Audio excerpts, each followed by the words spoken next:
Kapan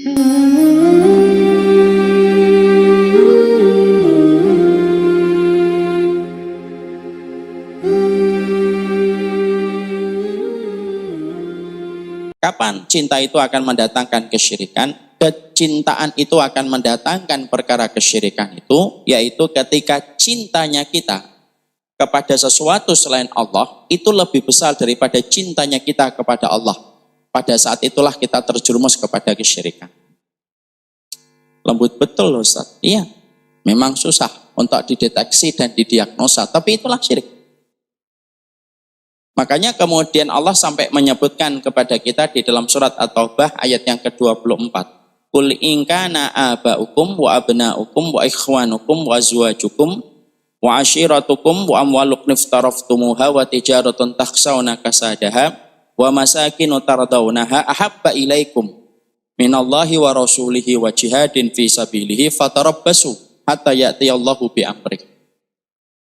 Allah sampai menerangkan kepada kita pada surat At-Taubah ayat yang ke-24.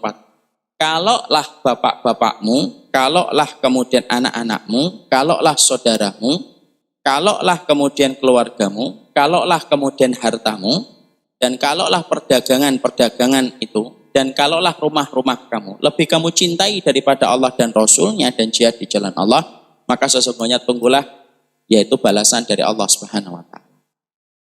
Maka di situ kita kemudian mendapati kalau seseorang itu ketika pada kehidupannya, entah itu ustadz ataupun tidak ustadz, berjenggot ataupun tidak berjenggot, tetapi hatinya sudah mendua ketika dia mencintai sesuatu selain Allah, mungkin dia mencintai keluarganya lebih besar daripada dia mencintai Allah, mencintai anaknya lebih besar daripada dia mencintai Allah, mencintai profesinya lebih besar daripada dia mencintai Allah, sampai dia tinggalkan perintahnya Allah hanya untuk menyenangkan kecintaan dia kepada keluarganya, menyatakan kecintaan dia kepada pekerjaannya, dia rela itu tinggalkan semua perintah-perintahnya Allah.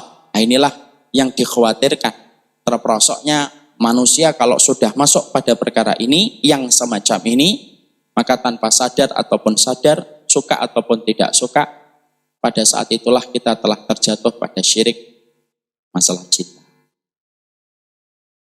Makanya kalau kemudian boleh kita sederhanakan, yang biasanya menjadikan manusia itu gagal mencintai Allah, berpijak kepada surat At-Taubah ayat yang ke-24 yang tadi kita baca, para ulama sampai kemudian menyebutkan ada 2 poin yang biasanya memalingkan kita dari kecintaan kita kepada Allah. Dan 2 poin ini sering sekali menjadi lubang jebakan, menjadi satu lubang yang bisa memperosokkan kita untuk gagal mencintai Allah. Dan itu ada 2. Yang pertama, yaitu adalah ketika seseorang itu mendatangkan hartanya, mendatangkan profesinya, mendatangkan perdagangannya, di mana dia ketika mendapati profesinya, dagangannya, dan finansial yang dia miliki, dia lebih mencintai itu daripada kecintaan dia kepada Allah, sampai dia jatuh cinta dan mabuk dunia, lalu mabuk kasmaran dengan dunia, maka pada saat itulah dia itu meninggalkan cintanya Allah dan lebih mencintai harta dan dunia daripada kecintaan dia kepada Allah. Karena dunia itu merupakan salah satu perkara besar yang sering menggagalkan perjalanan kita untuk mencintai Allah.